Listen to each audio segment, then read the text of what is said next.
નમસ્કાર મિત્રો, આજના વિમર્શમાં આપનું સ્વાગત છે. મિત્રો, એક કહેવત છે કે તમે થોડો સમય બધા લોકોને મૂર્ખ બનાવી શકો, બધો સમય થોડા લોકોને મૂર્ખ બનાવી શકો, પરંતુ બધા લોકોને બધો સમય મૂર્ખ ના બનાવી શકો. મિત્રો, આપ સારી રીતે જાણો છો કે કેટલાક રાજકીય નેતાઓ મત મેળવવા જનતા સામે ખોટા વાયદા કરતા હોય છે, જૂઠું બોલતા હોય છે, કે ભ્રમ ફેલાવતા હોય છે. જોકે એનું પણ એક પ્રમાણ હોય છે. ભારતીય રાજનીતિમાં કેજરીવાલનો ભરપૂર પ્રયાસ રહ્યો કે તે બધો સમય બધાને મૂર્ખ બનાવતો રહે, અને એમાં એ અત્યાર સુધી સફળ પણ રહ્યો. પણ આખરે દિલ્હીની પ્રજાને આનું ધૂતારાપણું, આની રાજકીય ધૂર્તતા સમજાઈ ગઈ. આમ આદમી પાર્ટીની હાર પાછળ ભાજપની રાજકીય દીર્ઘદ્રષ્ટિ, સંગઠન શક્તિ, સંઘની મહેનતનો ફાળો તો છે જ, પરંતુ એનાથી વધુ ફાળો કેજરીવાલના દગો અને વિશ્વાસઘાતના રાજકારણનો છે. આ ફરજીવાલે સતત જૂઠું બોલી લોકોને એટલી હદે છેતર્યા કે દિલ્હીની પ્રજા બાધ્ય થઈ ગઈ કે આ અરાજકને તો હવે કાઢો જ. કટ્ટર ઈમાનદારની છબીનો ઉપયોગ કરી કટ્ટર ભ્રષ્ટાચાર કરવાના કેજરીવાલના ષડયંત્રને દિલ્હીની પ્રજા હવે ઓળખી ગઈ છે. આમ પણ આમ આદમી પાર્ટી એ કોઈ રાજકીય પક્ષ નથી, પરંતુ એવા મહાઠગ લોકોના સંચાલન તળે ચાલતી એક કંપની છે કે જે વિવિધ પ્રકારની નવી નવી સ્કીમો દ્વારા પ્રજાને સતત છેતરે છે. કેજરીવાલ એ રામાયણના વેશ બદલું રાક્ષસ મરીચની આબેહૂબ પ્રતિકૃતિ છે. ફરક એટલો છે કે મારીચ વેશ બદલતો હતો, જ્યારે આ નટવરલાલ વારંવાર પોતાના વચનો, વાતો અને વાયદાઓથી ફરી જઈ દિલ્હી અને પંજાબ સહિત સમગ્ર દેશના નાગરિકોને છેતરી રહ્યો છે. જગ જાહેર પોતાના બાળકોના સોગંદ લીધા પછી ફરી જવું એક સામાન્ય વ્યક્તિનું વર્તન તો નથી જ. દેશના રાજકારણની દિશા અને દશા બદલવા નીકળેલા આ પક્ષના મોટા ભાગનું શીર્ષ નેતૃત્વ થોડો સમય પહેલા સુધી જેલની હવા ખાઈ રહ્યું હતું. તેમના ક્રિયાકલાપો જોતા ફરીથી તેઓ જેલમાં જશે તેવી પૂરેપૂરી શક્યતાઓ છે. જનતાને લોકપાલ કરાવીને આ લોકો માલામાલ થઈ ગયા. દિવસમાં 3 વાર પત્રકાર પરિષદ કરીને લોકોને વારંવાર યાદ કરાવતા હતા કે અમે બંગલો, ગાડી કે સુરક્ષા કંઈ નહીં લઈએ. જનતાના સેવકોને વળી આ બધું શા માટે જોઈએ? જોકે દિલ્હીમાં કેજરીવાલે બનાવેલો શીશ મહેલ એમના વૈભવી જીવન જીવવાની લાલસા સ્પષ્ટ કરે છે. વળી જેલમાં ગયા પછી પણ લાંબો સમય સત્તાને વળગી રહેવું એ એમની સત્તાની હવસનો નમૂનો છે. અર્બન લાલુ તરીકે ઓળખાતા કેજરીવાલની સત્તાને લઈને સુફિયાની જાહેરાતો, લોકતાંત્રિક મૂલ્યો અને ભારતીય સંવિધાનિક સંસ્થાઓ પર કહેવા પૂરતો સગવડિયો વિશ્વાસ જનતાને મૂર્ખ બનાવવા પૂરતો જ હતો. બાકી લાલુ યાદવ જેવા પણ જેલમાં જતા પહેલા લોકતાંત્રિક મૂલ્યો અને પરંપરાઓને સન્માન આપતા સત્તા છોડી ગયા હતા. દર્શક મિત્રો, તમને યાદ હશે, આ આપિયા પાપિયા લોકો શરૂઆતમાં પોતાની વેબસાઇટ પર તમામ લેવડ દેવડના હિસાબો મૂકતા હતા અને અન્ય પક્ષો આવું નથી કરતા તેમ કહી પોતાને સફેદ બગલા સાબિત કરવાની ભરપૂર કોશિશ કરતા હતા. જોકે હળવેક રહીને તેમણે વેબસાઇટો પરથી આ હિસાબો અદૃશ્ય કરી દીધા અને હિસાબોમાં પારદર્શિતાનું તેમનું જુઠ્ઠાણું જગ જાહેર થઈ ગયું. આ રાજકીય મરીચ કેજરીવાલ સેનાના પરાક્રમની સાબિતી અને પુરાવા તો માંગે છે, પરંતુ જેને પુરાવાના આધારે કોર્ટ જામીન નહોતી આપી રહી એવા મનીષ સિસોદિયા, સંજય સિંહ અને સત્યેન્દ્ર જૈન જેવા ભ્રષ્ટાચાર અને મની લોન્ડરિંગના આરોપીઓને નિર્દોષ દૂધે ધોયેલા ગણાવી તેમને ભગતસિંહ અને મહારાણા પ્રતાપ સાથે સરખાવે છે. ભારતના મહાપુરુષોનું આવું અપમાન ભારતના ઇતિહાસમાં અન્ય કોઈ રાજકીય પક્ષે કર્યું હોય એવું મને યાદ નથી. શું શહીદ ભગતસિંહ અને મહારાણા પ્રતાપ ભ્રષ્ટાચારના કે મની લોન્ડરિંગના આરોપોમાં જેલમાં ગયા હતા? ભારતીય રાજનીતિના નટવરલાલ કહેવાતા કેજરીવાલ દિલ્હી વિધાનસભા ઇલેક્શનમાં ફરીથી જૂઠાણાના નવા ષડયંત્રોની માયાજાળ રચી મતદાતાઓને છેતરવાનો કારસો રચી રહ્યા હતા.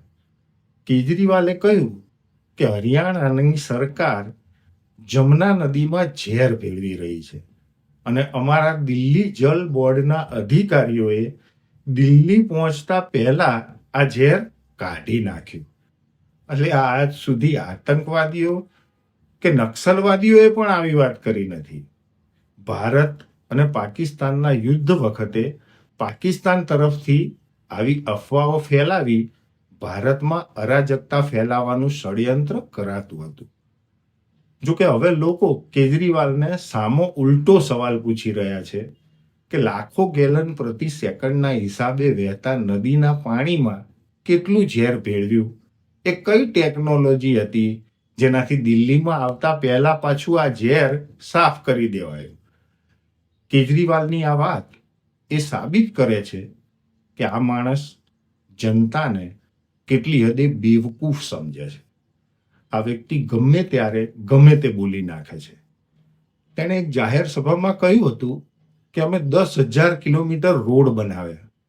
એટલે આ ભાઈ, દિલ્હીના કુલ રોડ 4,000 કિલોમીટર છે. ઓલિમ્પિકમાં જો કોઈ જૂઠું બોલવાની સ્પર્ધા હોત તો કેજરીવાલ સામે કોઈ ઉમેદવારી પણ ના નોંધાવત. રાજકારણની દિશા બદલવા નીકળેલો દિલ્હીનો આ અઠંગ રાજકીય ઠગ ટ્રેડિશનલ રાજકારણીઓને પણ સારા કેવડાવે એવો નીકળ્યો. કેજરીવાલ કેટલી હદ સુધી નીચે પડી શકે એ સમજવું હ્યુમન સાયકોલોજીના સાયન્ટિસ્ટો માટે પણ કપરું છે, તો સામાન્ય જનતા ક્યાંથી સમજવાની? ચાલો એના ક્રિયાકલાપો પર એક નજર નાખીએ, જેના બે મુખ્ય પાસા છે. એક, તેણે જેની ના પાડી તે બધું જ કર્યું. બીજું, તેણે જે કરવાની વાત કરી તે મોટા ભાગે ના કર્યું. આ માણસે તમામ કાર્યો કર્યા જે કરવાની એ ના પાડતો હતો. તેણે સરકારી બંગલો લેવાની ના પાડી હતી, લીધો. તેણે સિક્યોરિટી લેવાની ના પાડી હતી, પણ પંજાબ અને દિલ્હી સરકાર એમ બે સિક્યોરિટી લીધી. તેણે સરકારી ગાડી લેવાની ના પાડી હતી. ગાડી તો છોડો, ગાડીઓનો તો કાફલો તેની સાથે ચાલે છે. તે સિવાય પંજાબનો મુખ્યમંત્રી ભગવંત માન તેનું સરકારી પ્લેન કેજરીવાલના પ્રચાર માટે જ રિઝર્વ રાખે છે. પંજાબના લોકો આજકાલ ભગવંત માનને કેજરીવાલના ડ્રાઈવર તરીકે ઓળખાવે છે. તેણે આરોપ લગાવવા પર નેતાઓએ રાજીનામું આપી દેવું જોઈએ તેમ પોતાના ભાષણોમાં વારંવાર કહ્યું હતું. જ્યારે તેને અને તેની પાર્ટીના મળતિયા સાથીદાર નેતાઓને તો જેલ થઈ તો પણ રાજીનામું એ ના આપ્યું. તેણે નેતાઓને કેસ લડવા પાછળ મળતી વકીલોની મફત સેવાનો પણ વિરોધ કર્યો હતો. પરંતુ જ્યારે વાત પોતાના પર આવી તો પ્રજાના પૈસે અભિષેક મનુ સિંઘવી જેવા કરોડોની ફી લેતા વકીલોનો ઉપયોગ કર્યો. લોકપાલ આંદોલન વખતે તેણે શાળાઓ અને વિદ્યાલયોની આસપાસ દારૂની દુકાનોનો સખત વિરોધ કર્યો. જ્યારે પોતે જ દિલ્હીમાં ઠેર ઠેર દારૂના ઠેકા ખોલ્યા અને એક બોટલ પર એક બોટલ ફ્રી વેચાવી. એટલું ઓછું હોય તેમ દિલ્હીમાં દારૂ ખરીદવાની પરવાનગી માટેની ઉંમર 25 વર્ષથી ઘટાડીને 21 વર્ષ કરી, જેથી દિલ્હીનો યુવા નશાના ખપ્પરમાં ધકેલાયો અને અનેક પરિવારો પારિવારિક કલેશનો ભોગ બન્યા. જે કેજરીવાલ પોતાના ભાષણોમાં શીલા દીક્ષિતના સરકારી બંગલાના એસી ગણાવતો હતો, તેણે પોતાના માટે બનાવેલા સરકારી બંગલામાં લાખો રૂપિયાના પડદા, લાખો રૂપિયાનું ફ્લોરિંગ, બાથરૂમમાં લાખો રૂપિયાના કમોડ લગાવડાવ્યા. કેજરીવાલે પોતાના બાળકોના સોગંદ ખાધા હતા કે હું કોંગ્રેસ સાથે ક્યારેય ગઠબંધન નહીં કરું, પણ સત્તા ભૂખ્યો આ વ્યક્તિ પોતાના બાળકોના સોગંદ તોડતા પણ ના અચકાયો. કેજરીવાલ એ ખરેખર પાકિસ્તાનના ઇમરાન ખાનની જેમ ભારતનો મિસ્ટર યુ ટર્ન નીકળ્યો. હવે એ વાત કરીએ એણે જે કહ્યું હતું અને ના કર્યું. તેણે દિલ્હીને પ્રદૂષણ મુક્ત કરવાની વાત કરી હતી. જો કે તેના 10થી વધારે વર્ષના શાસનકાળ દરમિયાન દિલ્હી પ્રદૂષણ મુક્ત તો ન થઈ, પણ પ્રદૂષણ ઓર વધી ગયું. અન્ના હજારેની રાજકીય કસુવાવડ લોકપાલ બિલ આંદોલન કરી તે રાજનીતિમાં આવ્યો ને પોતે જ લોકપાલ બિલ ના બનાવ્યું. દિલ્હીને શાંઘાઈ બનાવવાની વાત કરી હતી. જો કે આજે દિલ્હી દર ઉનાળે પાણી વગર તરસે છે ને દર ચોમાસે પૂર ભોગવે છે. સમગ્ર દિલ્હીમાં સીસીટીવી લગાડવાની વાતો કરતો કેજરીવાલ આજે સીસીટીવી શબ્દ પણ ઉચ્ચારતો નથી.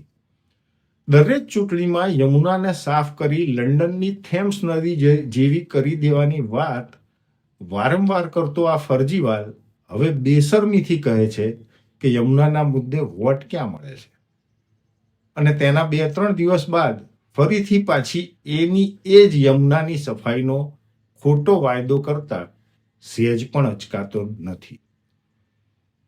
કેજરીવાલ જીતવા માટે જે હદે જઈ શકે તે હદે કોઈ પણ રાજકીય પક્ષ જઈ શકે તેમ નથી. એટલે કેજરીવાલને કોઈ રાજકીય પક્ષ નહીં, પણ જનતા જનાર્દન જ ખરો પાઠ ભણાવી શકશે.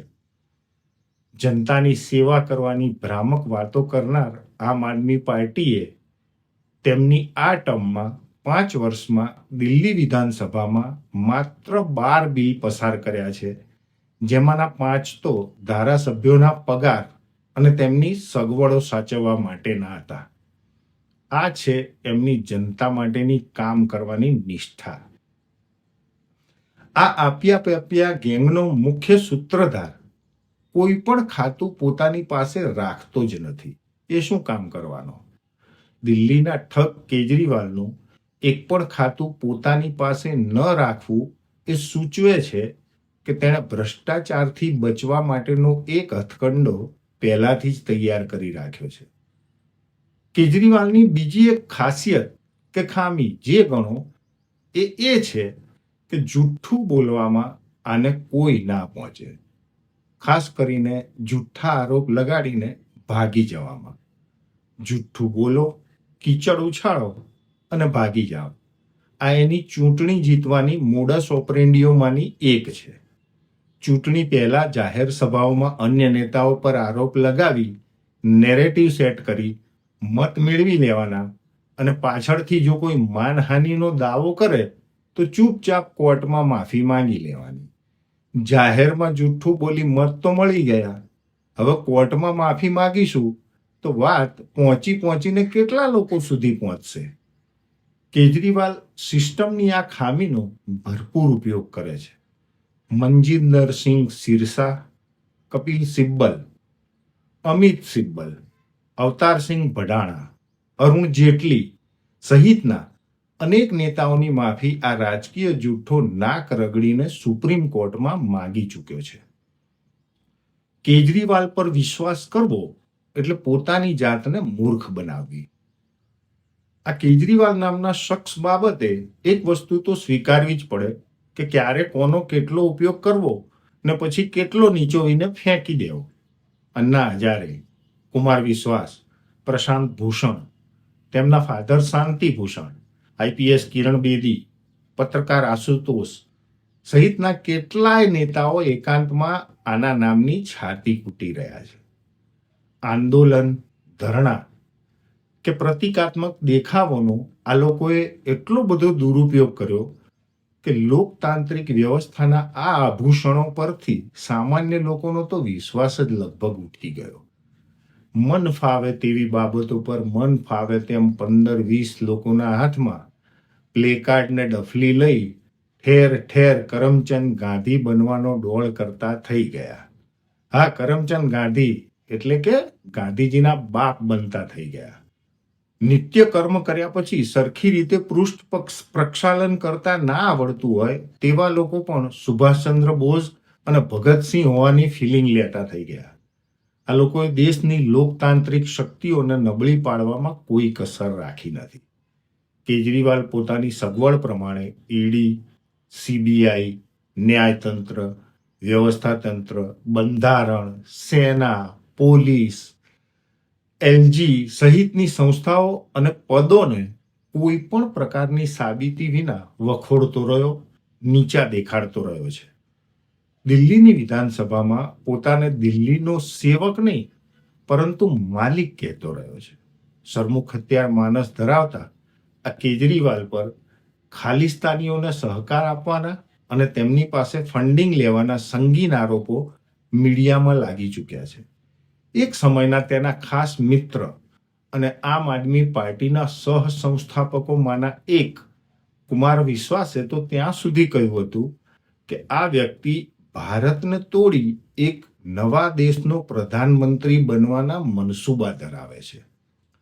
આ એ કેજરીવાલ છે કે જેણે પાર્ટીનું નિર્માણ કરતી વખતે એમાં એક નિયમ બનાવ્યો હતો, જેના અનુસાર આ પાર્ટીના સંયોજક પદે કોઈ પણ વ્યક્તિ 3 વર્ષથી વધારે સમય નહીં રહી શકે. જો કે સંયોજક બદલવાને બદલે આ સરમુખ હત્યારે નિયમ જ બદલી નાખ્યો અને પાર્ટી બની ત્યારથી એ જ સંયોજક છે અને ક્યાં સુધી રહેશે તે તો ફરજીવાલ જ જાણે. પણ એ નક્કી છે કે જ્યાં સુધી આ વ્યક્તિનું રાજકીય અસ્તિત્વ રહેશે ત્યાં સુધી તે પ્રજાને બેવકૂફ બનાવતો રહેશે અને ભારતીય લોકતાંત્રિક વ્યવસ્થા, તેની પાયારૂપ સંસ્થાઓ અને પરંપરાઓની મજાક બનાવતો રહેશે. રાજીનામું આપતા આપતા પણ તેણે દિલ્હીના સીએમ માટે એક એવી વ્યક્તિ પસંદ કરી જે ફાર લેફ્ટિસ્ટ અને અરાજક તત્વ છે. તે સમયે કેજરીવાલના આ નિર્ણયનો વિરોધ થયો હતો, કેમ કે આતિશી માર્લેના નામ સાથે સંકળાયેલું માર્લેના એ માર્ક્સ અને લેનિનના નામને જોડીને બનાવેલું છે. આતિશીનો ઇતિહાસ જોઈએ તો તેના માતા પિતા અફઝલ ગુરુની ફાંસી રોકી તેને બચાવવા માટે રચાયેલી દેશ વિરોધી ટોળકીમાં સામેલ હતા. તેમણે અફઝલ ગુરુની ફાંસી રોકવા માટે લખાયેલા લેટરમાં પણ સહીઓ કરી સ્પષ્ટ કર્યું હતું કે તેઓ એક આતંકવાદીને બચાવવા માંગે છે. જો કે કેજરીવાલના જ પક્ષના કેટલાક નેતાઓએ વાંધો ઉઠાવ્યો હતો કે આવી રાષ્ટ્ર વિરોધી છબી ધરાવતી વ્યક્તિને સીએમ બનાવીશું તો ખોટો મેસેજ જશે. જો કે કેજરીવાલે આ વાતની પરવા નહોતી કરી. પરિણામે એક ફાર લેફ્ટિસ્ટ રાષ્ટ્ર વિરોધી માનસ ધરાવતી અરાજક વ્યક્તિ ભારતની રાજધાની દિલ્હીની ગાદી પર બેસી ગઈ. આ તમામ બાબતો સહિત કેજરીવાલની હારના અનેક કારણો છે. દર્શક મિત્રો, આપની જાણકારીમાં કેજરીવાલની હારના અન્ય કારણો હોય તો કોમેન્ટ બોક્સમાં જણાવશો. આ નટવરલાલ ફરજીવાલ સત્તા માટે કોઈ પણ હદે જઈ શકે તેમ છે. તેના પર વિશ્વાસ કરતા પહેલા તેનો ઇતિહાસ ચોક્કસ ચકાસી લેજો. આજના વિમર્શમાં આટલી વાત. મિત્રો, અમારો વિમર્શ પસંદ આવે તો ચેનલને સબસ્ક્રાઇબ કરો, મિત્રો અને પરિવારને શેર કરી બેલ આઇકોન દબાવશો, જેથી અમારા આવનારા વિમર્શ આપને સમયસર મળતા રહે. ખુશ રહો, મસ્ત રહો. ભારત માતા કી જય. વંદે માતરમ.